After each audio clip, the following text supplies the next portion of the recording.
Hey, good morning, everybody. So this is going to be the watch list for Monday, July 1st. Hard to believe that half the year is already gone, and we are now getting into the second half, which should prove to be very interesting. Now, one thing I do want to note right up front is July seasonally is a very slow month on volume.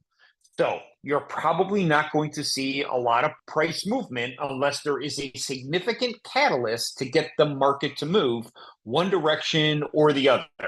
So when we look at how the market closed on Friday, we again reached all-time highs in SPY. And what did it do? It backed right off. So seasonally, July is a very slow month. So keep your position size accordingly.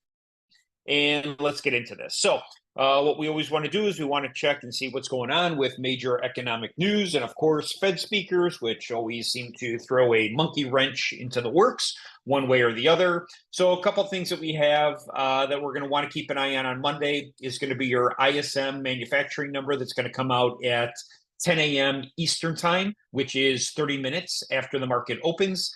On Tuesday, Jerome Powell actually starts speaking in Portugal right when the market is opening. So you're going to want to be a little bit patient on Tuesday because there is no indication as to what he's going to say one way versus the other. The other economic data is job openings. So the labor market still continues to remain extremely tight.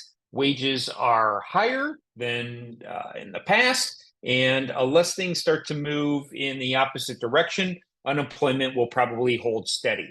On Wednesday, we got initial jobless claims. We'll also want to watch the trade deficit. Quite a bit of news before the market actually opens. And then you're going to get some factory orders. So what's going on from the manufacturing side of the house? And then you're going to get the minutes of the June FOMC meeting. So why is that important? The FOMC has already spoken. Well, what will happen is when the minutes get released, the computers and the logarithms will automatically start to read into the words, positive words versus negative words. So are they hawkish or are they dovish? Dovish meaning we can start lowering rates. Hawkish, nope, we're going to keep an eye on this. We're going to hold rates where they're at and potentially not lower whatsoever for the entire 2024 calendar year. July 4th is going to be the holiday, and then July 5th, we have the U.S. employment reports, the unemployment rate gets published, and hourly wages. So Thursday, the market's closed. I hope all of you have an absolutely fantastic and phenomenal 4th of July. I will be actually flying home on July 5th, and I will then be back in the States and can connect with some of you one-on-one, which you have requested. So let's go ahead and get into a couple of the charts here real quick. I'm going to start with SPY. So let's start with SPY. I'm going to keep it on the 1 hour. So this was a perfect reject. I'm kind of bummed because I actually took a short position right here at 550 on Friday, but then I had some things to do later in the afternoon and didn't want to babysit the trade. But oh my gosh, what a fantastic push-up out of overall demand, right back up to the prior all-time high, and they sold it right back off into demand. So what would I watch for on this? Well, I think that if the market opens up strong on Monday morning, what you're going to want to do is you're going to want to watch it move back up into the base of this supply, which is about 546. So I would be looking to possibly go long.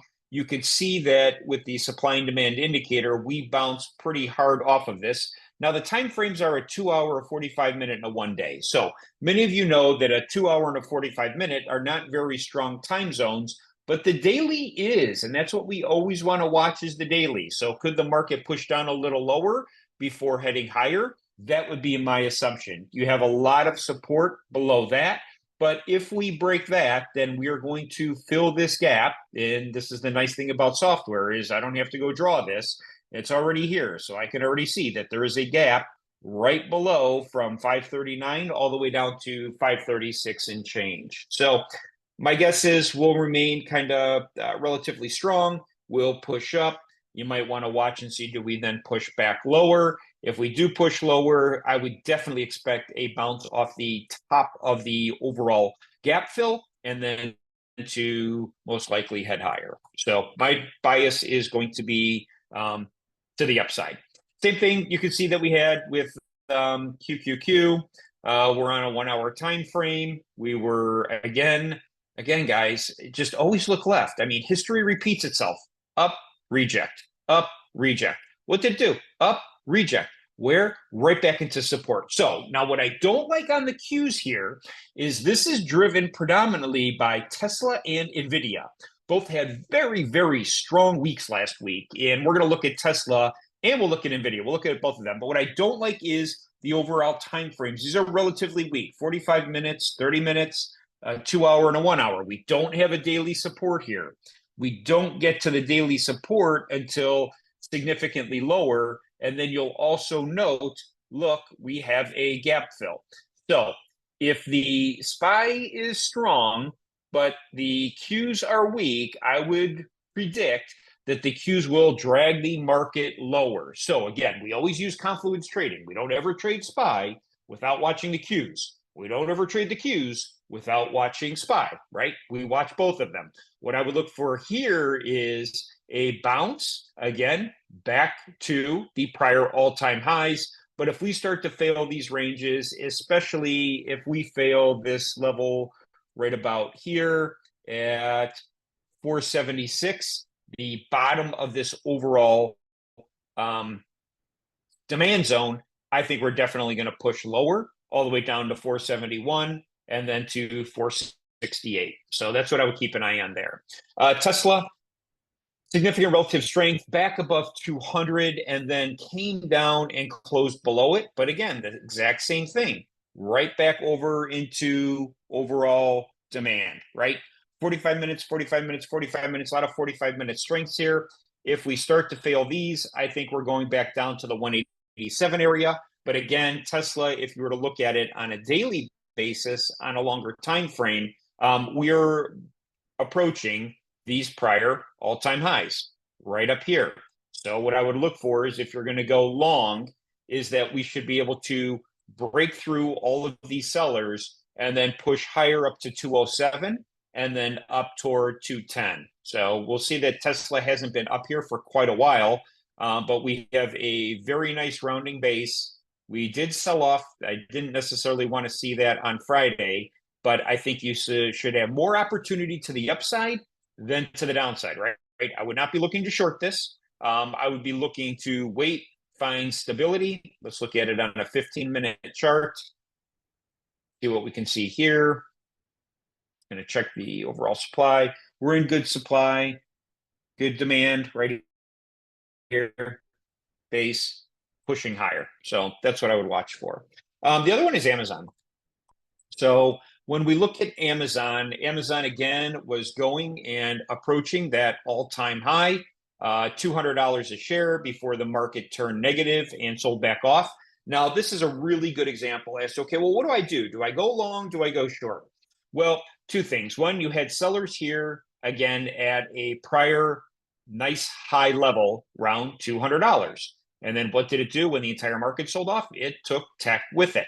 Where would I love to go long? Well, honestly, I'd love to be patient and see if this plays out. Let me look at it on a 1 hour time frame and see where we're at here. And let's just do a quick fib level from a pivot low. Let me grab that again. Didn't want to stick. Pivot low, pivot high. What I'd like to see is it's bouncing off the 50 right now. So if the market is strong and Amazon holds 192.63, watch this then on a lower time frame. So a 5-minute, the 5-minute is holding. I mean, look at how this candle came down, literally touched the 50 and held. We take our entries on the 1 minute. Okay. What we're going to want to watch is we're going to want to watch for possibly a retest and then a break higher. If we break the 192.63 because of weakness in the market, well, then here's your next price target. It's already given to you, 190.92. We break this, here's your next price target.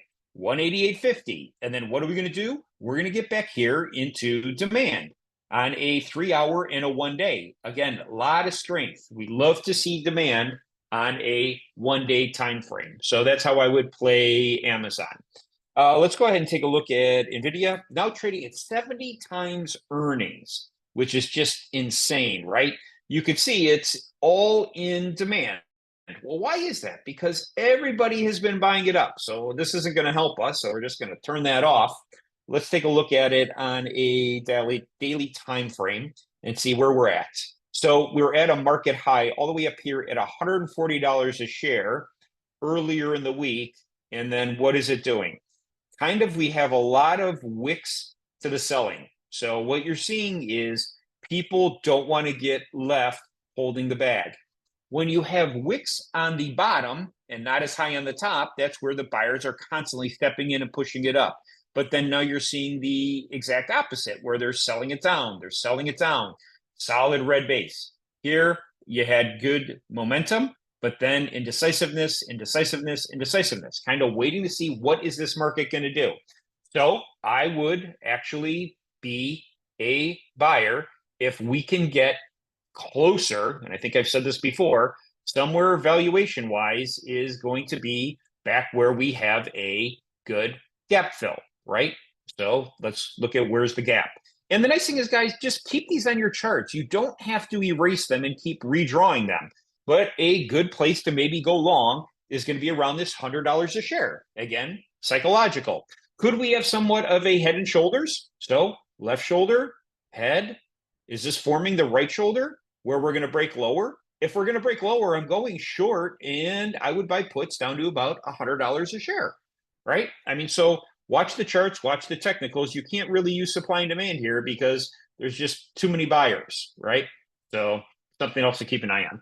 Last one I want to talk about is going to be Nike. I think this is interesting for some potential leaps, okay? It broke a 30-year trend line. They just decimated. And we're going to look at this actually on a weekly time frame. There is no uglier red candle than this, if I've ever seen it, for crying out loud. So please bear with me. I'm using a laptop, which is different settings than my desktop back home. But look at this chart. I mean, Nike was trading at $180 a share, and now it's at $75. Is that a buy opportunity? Well, I think the problem is they gave such poor guidance and said basically 2025 is going to be a restructuring year. You can see with supply and demand, we don't have a lot to really go off of. I mean, you have some overall demand that's forming, but your real support isn't down here until $60 a share. So what I will tell you is if they continue to keep selling this off, and you can see we got some demand forming, we do have a gap here. Let me see if I can pick it up on the 1 hour time frame as well. Yep, you can see that we have a gap right here. So I'm just going to highlight this. We're kind of forming the overall demand right at the top of the gap. So your gap top is 76.2 and the bottom is 72.66. So what I would watch for is, can we pull back into this gap zone to find some buyers before we head higher? Now, is this going to be a long-term buy and hold? No, I think you can just bounce it. But if you get down here at this $60 a share, I think that's definitely a point. You just accumulate it, you throw it in the war chest, and you don't even look at it for 12 to 24 months. Don't even pay attention to it. And I mean, there's no reason after this many decades that Nike ought to be trading at this level. I think the last time it traded this low was in 2020. Let's take a look at it on the monthly, just for kicks. When were we this low? 2019, it looks like. Yeah, 2019. It blew past the 2020 lows, which was up here at $80 a share. We're trading at $75 a share.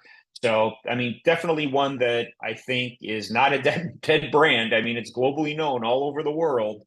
But gosh, they just had a really, really bad earnings. And where they're struggling with is in their lifestyle brands, and they didn't have a lot of innovation of new products. So where would I pick this up again? Prior resistance, resistance, turn to support, turn to support. I'd love to pick it up at about $67 a share, give or take. So hopefully you learned something new. You're getting better at your technical charting. And again, remember, these are areas of interest. You don't wait till it hits the penny, but just identify, look to the left, what's happened in the past. The rearview mirror will typically dictate where we're going in the future. So with that, again, I hope you all have an amazing 4th of July, and I will talk to you all next week. Take care.